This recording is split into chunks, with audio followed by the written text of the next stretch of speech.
Welcome back to another video, guys. I appreciate you so much for being here. Today we are going to be talking about something that I have gotten so many requests to discuss, and that is reverse dieting.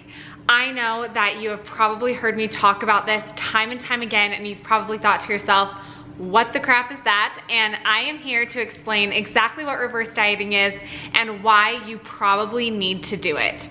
I know that reverse dieting has been one of the most beneficial things that I have ever done for myself in my fitness career, in my fitness journey.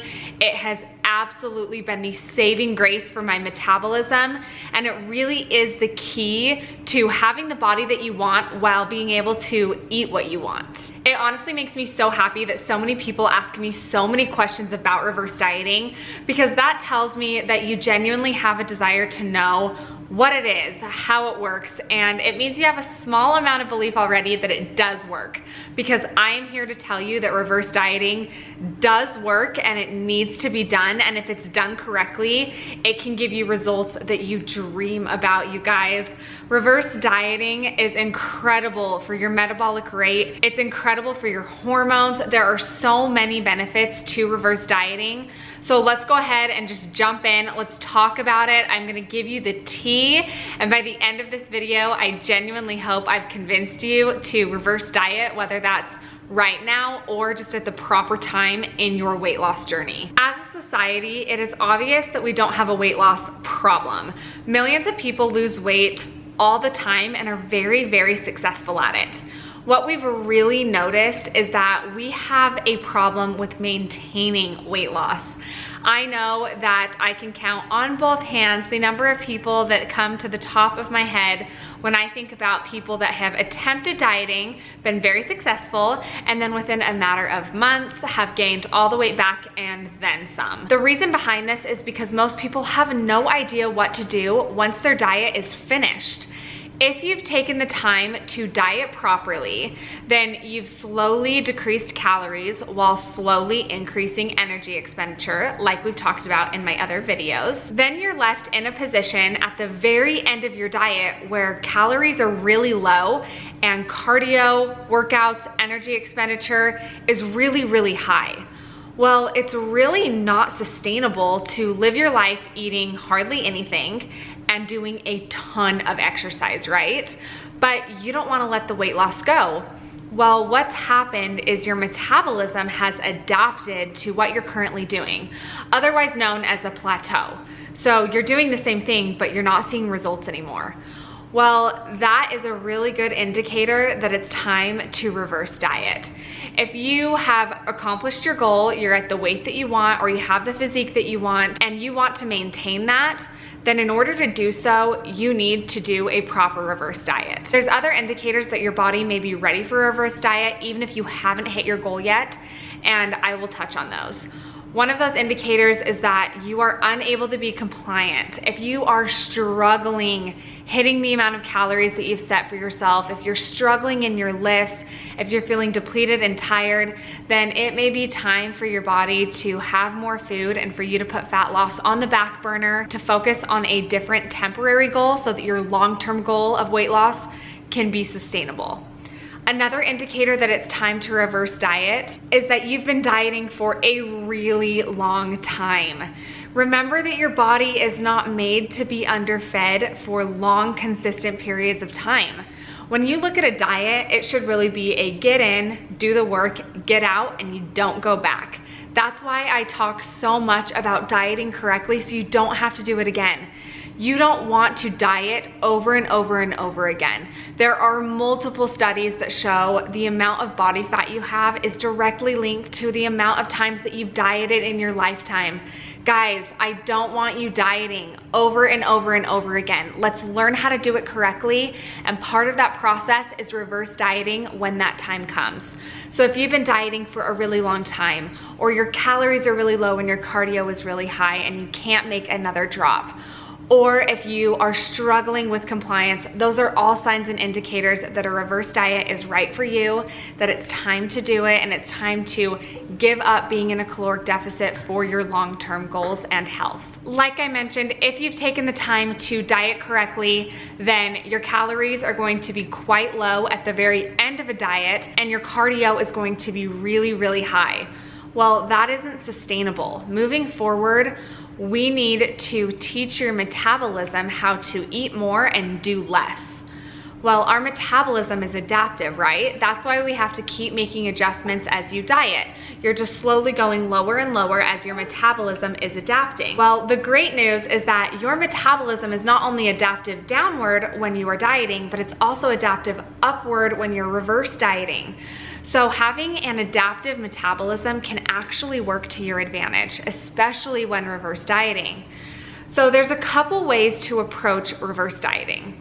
It is exactly how it sounds. It's quite literally the opposite of a diet. Now, I know that that sounds absolutely terrifying because when you're dieting, you are cutting back on food because you're trying to lose weight. Well, when you're reverse dieting, your goal isn't necessarily to gain weight, but your goal is to increase calories while minimizing the exercise or activity that you're doing, primarily through cardio. Strength training is something that should stay consistent through dieting, through reverse dieting, through bulking, etc. You should always have a good strength training routine in place. So that's why we typically play with calories and cardio when it comes to dieting, and that's the exact same for a reverse diet. We're going to play with calories and cardio. There's a couple ways to approach this. A lot of people who have been dieting for a very long period of time may be just ready for more food, and you can make a little bit more of an aggressive jump at the beginning of a reverse diet. So you would adjust calories up by a couple hundred to be at an estimated new maintenance that you want your metabolism to adapt to. Now, be mindful, everyone is born with a certain amount of fat cells in their body. When you diet, you actually don't lose fat cells, they simply shrink. So when you gain weight, your fat cells expand, and when you lose weight, your fat cells shrink. So when your fat cells have shrunk at the end of a diet, they are primed and ready to gain fat. They are the most ready to increase at that time frame. So you want to be very careful when it comes to eating post-diet.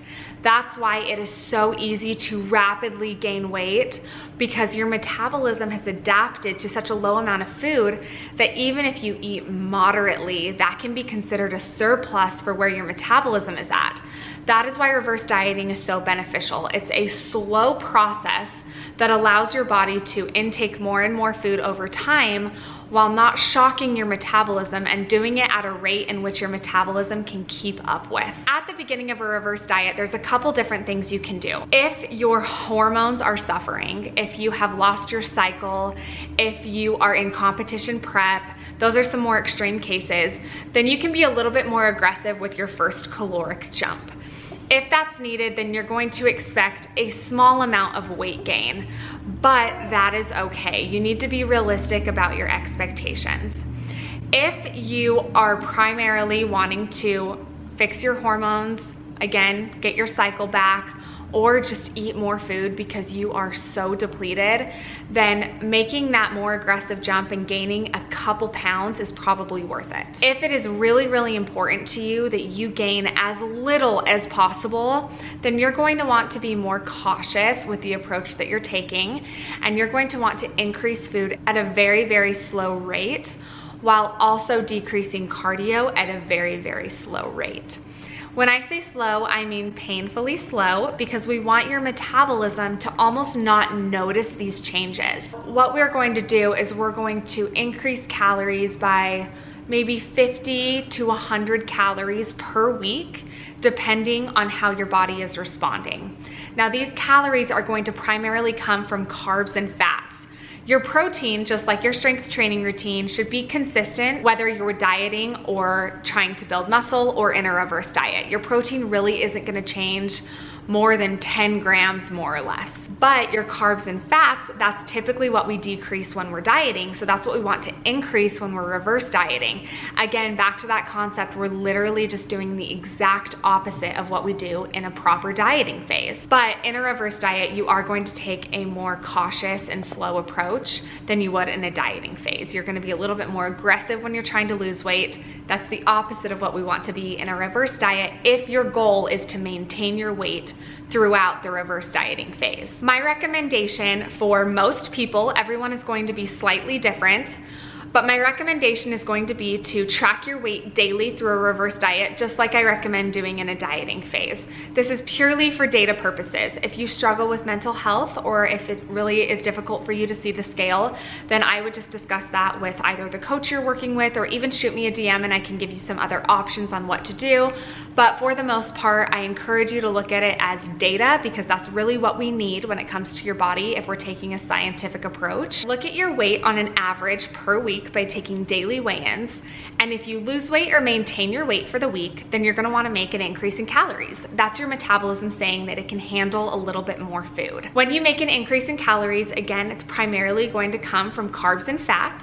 I would typically recommend a 3 to 5% increase per week, again, if you're losing weight or maintaining your weight. Now, if you see the scale jump during a reverse dieting phase by half a pound, then what I would recommend doing is just holding calories steady.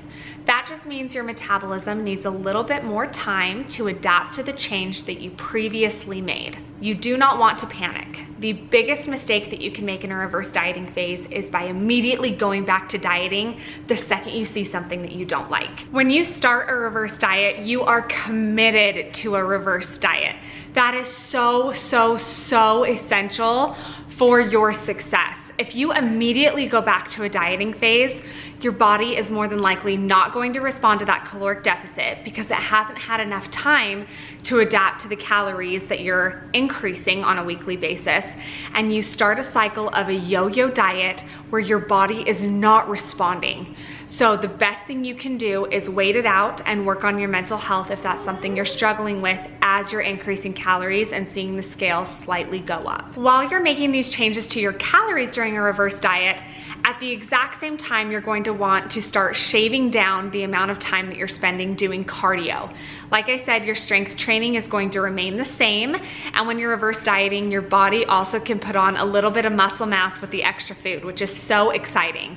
So let's say, for example, you're doing 5 sessions a week of 30 minutes of steady state cardio, then I would just start off by decreasing those sessions to 5 sessions of 25 minutes, and then 20 minutes, and then shaving an entire day off. You're just going to want to go very slowly, and you'll simultaneously make those changes. So each week, if you maintain your weight or lose weight, you'll make a change to calories and cardio at the same time, very slowly in both directions.